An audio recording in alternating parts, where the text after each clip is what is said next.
In this video, I'll be showing you how to fix Google Play Store something went wrong. It's a very simple method, so if you find this video helpful, be sure to drop a like and subscribe. But anyways, all you want to do, you don't actually want to open up the Play Store for this because you might just constantly be getting an error. That basically means that your Play Store is really buggy right now. So what you want to go ahead and do is go over to your settings application. So I'm going to swipe down on the top right of my screen, which is going to bring up my control panel. And then from here, I'm going to see the settings wheel on the top right.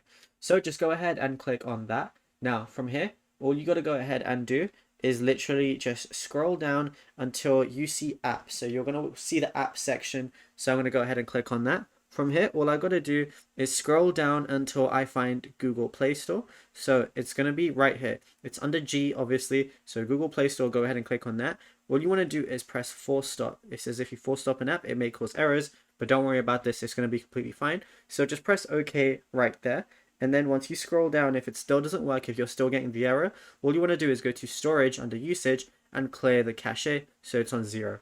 And that's it. Once you open up Play Store again, it's going to be working as normal and you'll be good to go. Now, if you found this video helpful, be sure to drop a like and subscribe. And also be sure to let us know in the comments what more tutorials you want from this channel in the future.